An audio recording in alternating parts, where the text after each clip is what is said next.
Madoka chere mabuja tauya anodza nyasi nhau zuva rechitatu mwedzi uno hwakubvumbi. Wamunangarwa nyasi wazobvuma manje kuti nzara iriko kwaipapa. Aiwa munyika mese taakuziva kuti nzara yauya. Saka taakuita pachirungu inonzi state of disaster, kureketa kuti hurumende inenge ichiita kuita kutsvaka mari nokudidi zvese zvainokona kuti vanhu vaboye chokudya. Waendera mberi wakareketa kuti iwo kwaiye vanhu munyika wachacheredzera nozvokudya zvinoreba matani mazana matanhatu makumi masere ozviuru 680,000 tons pachirungu. Kureketa kuti ipapa pachadiwa mari. Watonakidza kuti wanga wari kureketa kuti pachadiwa mari inoita mabhirioni 2 okuti tikone kuboya chokudya, asi waribe kureketa kuti mabhirioni 2 anenge achisenzei, nokutoti kana tiri kucheredzera anhu zviuru mazana manomwe iwayo omatani, tinondoda mari inopfuura mazana matanhatu bichana omamiriyoni omari yekuAmerica. Hino kuti mabhirioni 2 waiboyepi pokare kuti wari kureketei? Chete wabi yedu vanozikana bava vanenge vari kutofungawo kutoti yavo yavanozosara nayo inge yakaingidziwawo ipapo. Zvomunyika medu zvakaita kunyangariwa chaiko. Rekai tione kuti zvichasvika papi.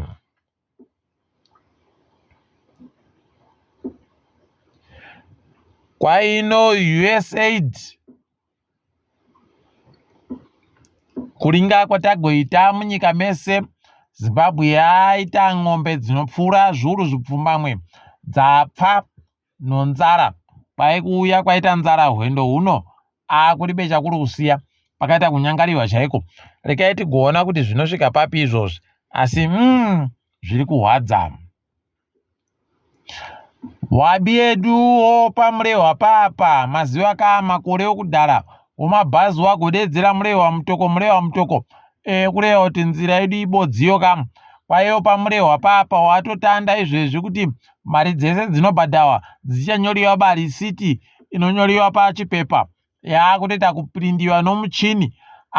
Kwaichero uri kupaka motika kana kuti uri kubhadhara kupi, mari dzese dzaakubhadhawa, mari dzacho unopuwa pepa rokuti wabhadhara mari inonzi risiti pachirungu. Tikuramba chizvitenda kaizvi.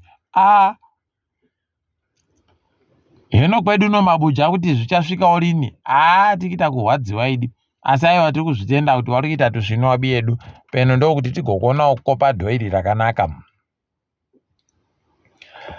Heraudhina wamunangarwa waburika wari kunyepera zvawo kutoti kwai ndisu takatsvaka mari yokuti kuende vanhu koringa guwa rakaikiwa mambo maandewere lobengula. Zvakasoitiwa kare kare nanapatisa nyati zviya izvi ndozvavari kutanda kureketa izvezvi, wachibva watoti ndisi takaisa mari yacho.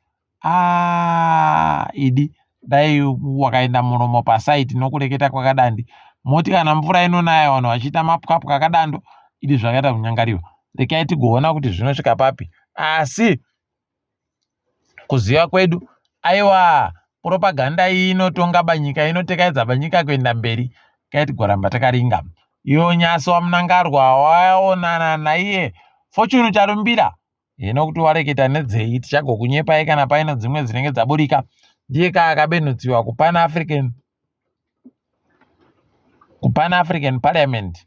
Kutorekai tione kuti zvinosvika papi.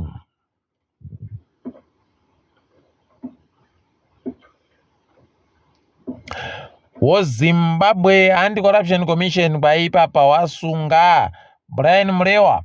Kwai Brian ndiye anga ari munhu anoziva kuti mari dzonasa dziri kuisiwepi nokuisiwepi, Director of Investment pachirungu.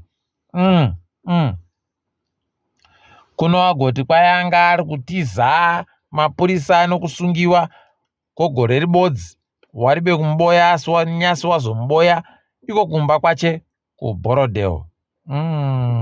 Rekai tigoona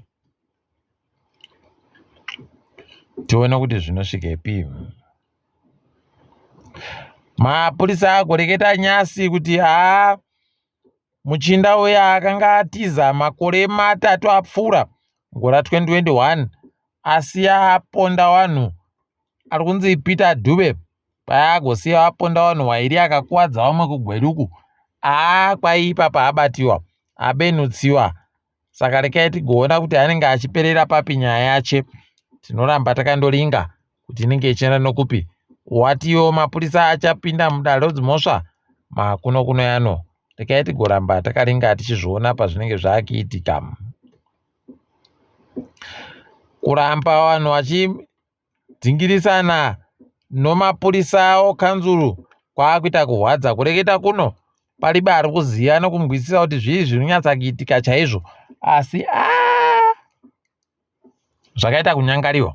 Ipapa unobva watoita kuona utoti haidi nayawe palibe katiri kuenda ba. Nokuti kwese zvakatandira kuHarare, kwese kunana Mutare, iko kunana Bulawayo, kupi kuno kupi. Kwese kwedu wanenge wari kundoita hotsuronongwa chaiwo unobva waita kusaya kuti kohoko nayo wakomana. Tasaya zvimwe zvinochere zvokuti mapurisa ekanzuruyo ageite. Rekai tigoramba takaringa kuona kwazvinenge zvichienda ipo kuti zvinoperera papi. Kwaiwaridziwo mashwede waakuramba kuburika muimba yavagojiwa nyaya kudare iya. Kwaipapo wagotoisa nomamonya pagedhi pawopo zvokutoti wakuruwo wekumatare sheriff wakatotadza kuuya kuti waburitse mudzimbamo. Kuno wakutoti auda kutotsvaka kuti mapurisa atibatsire. Rekai tione nyaya iyoyo kuti ichasvika papi chaipo. Tioramba takaringa. Kanzuro yeguta reHarare agoreketa ipapa kutoti aiwa tikupai masondo 2 kuwaridziwo midhuri yose iri mugutamu kuti mupende nokuita kuti inakidze. Vanohwara wasaya zvokureketa. Rekai tigoona kuti ichasvika papi asi palibe chiri kuitika. Tiri kutoziziva kuti palibe peno vanhu 2 3 watoda kundo wakanyangira hawo. Rekai tione kuti vanosvika papi nyaya yacho. Umwe anozikana nokuita kodzero dzavanhu munyika,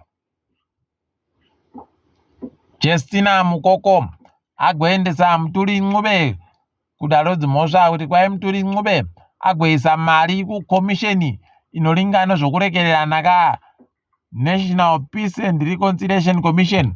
Asi iyo makomishina acho basa ravo wakapedza kusenza mumwedzi waNyamavhuvhu wegore rapfuura. Kuno iye agoisa mari ipapo. Imi rekai tione kuti inyapedzero yakaita sei nyaya yacho. Ticharamba takaringa. Kwai kuno watanhatu woMutwakazi Republic Party waburitsiwa mujere. Tikuramba tichitenda izvozvo. Kwai watatu wawo wachino dzimwe nyaya dziri kuda kutongiwa kuti wavone kuti wanoburitsiwa chere. Zvakaita kunyangarawo kumana. Rekai tione kwazvinoperera. Mumwe anomabhava kunzvimbo yoKZN ari mwana wovhu woZimbabwe Evans Katumba kwaya akapambiwa nevanhu vasingazikamwe baa kuti mbanani. Wakagoti tipei mamiliyoni 2 nozviuru 500 2.5 miliyoni yomari yomuSouth Africa kuti timuburitse. Kwai mhuri yache yakona kuburitsa miliyoni nochidimbu 1.5 miliyoni pachirungu. Kuno aramba kuburitsiwa. Pakaita kunyangara. Vanhu vari kundoshira kutoti peno atogowa uyu. Nokutoti palibe chimwe. Palibe kana chibodzi ipapo. Unobva watoona kutoti yei. Pakaita kunyangara. Mabhizimusi adai wabedu wazviziva. Waindosiyana nazvo zvakadando nokutoti anoita batu svinu. Anondosiya munhu apfa basi. Regai ipapa tiringe kwai dzomutambo kwaiyo PSL wagototi aiwaba nhandare yorufaro ngaichireka kusenzesiwa patande pakare pauya vanhu vozifa vagoringe nokuziva kuti iri kuita tusvinu chere kana kuti palibe. Idi zvakaita kuoma chaiko. Rekai tione kuti zvichaperera papi izvozvi. Tikaringa dzomutambo, tikaringa dzopasi rese ipapa muSouth Africa waiwa Jacob Zuma waendesa nyaya yekurapidziwa kwawo kumaDarodzimhosva. regai tigoramba takaringa kuona ipapa kuti zvichaperera papi. Ndokuroti panonyaya nyaya yoparapara kwaipapa munhu akanzi ndiye anga atenga nyati kuna Ramaphosa. Ari kureketa kuti ndiri kuziva baino ndiri kudhira naRamaphosa. Idi manyepa ano makumbo mapfupi chaiyo. Regai tirambe hedu takaringa kuona kwainoperera iwe kuti ndokupi kana kuti zvinenge zvichienda sei. Tinoramba takaringa tichikunyepa iyi. Tindorimo muSouth Africa. Mureketeri iyo dare ravo roparamende ati ndichazvidaba ndasiya basa ini kange mbeu kurima kwandikona nonyaya yekuti ari kuferefetiwa kanyaya dzache dzokunzi chimanja mbudu chichichi idzodzo abva ati aiwa ndichasinda akusiya basa racho. Regai tione kuti zvinopera papi. Nokuroti vanenge vari kusiya kuti wakone kugopowa penjeni ukasiya waita kudzingiwa panoita kunyangara unonyimiwa kana sendi ribodzi. Regai tione ipapa kuti zvichapera zvakaita sei. Tinoramba takandoringa tichikunyepa iyi. Mutungamiri wenyika yeBotswana Masisi goreketa kutoti imi maJeremani ada kuti jairira chakaisira nzou dzinosvika 20 chaiwo kuti wadzichengete kuGermany kwawo ikoko. Kwai zviuru 20 20,000 pachirungu. Waita kunyangariwa. Kwai maJeremani ari kuramba kuti nyanga dzonzou dzitengesiwe. Wari kundoti aiwa garai nadzo. Wari kuramba pokare kuti nyanga kuti nzoudzo dziuraiwe. Wari kundoti garai nadzo. Kuno Botswana noZimbabwe ndo dzino nzou dzakawanditsa pasi rese. Dzakutoita kuhwadziwa ipapa nokuchengeta. Kana nyangadzo kudzichengeta kwakuita kuhwadza pokare. Kuno wari kuti aiwa toda kutengesa tiboye mari yokuramba tichichengeta nzoudzi.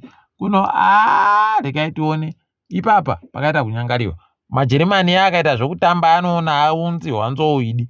Regai tirambe takaringa hedu tinokunyepa ipa zvinenge zvaakuitika. KuSenegal Osman Sonko ndiye aisiwa kuti aite ndiye mukuru wamakurukota wehurumende, prime minister pachirungu. Tikuramba tichizvitenda izvo. Regai zviende mberi. Tikuramba takaringa tichikunyepa iyi. Kwaipapa Britain kwatumiwa tsamba kubva kuvakuru vehurumende kuenda kune umwe anga ari kutireketa kunyangara kwezvavari kuita. Akanzi iwe goziva kuti ndisu vakuru vehurumende, rekera zvauri kureketa izvozvo. Ibva wanyarara kuti zii. Inepo munotoona kuti kutonga kwakadari kwakaita kunyangara. Ndokutonga kwaro kauku. Regai tione kuti zvinopera zvakaita sei ipapo. Peno hapane zvimwe zvichazoitika. Ticharamba takandoringa tinenge tichikunyepa iyi. Asi kwanyasi mabuja tagumira pano ndini wenyu Mhanduwe Wenhau.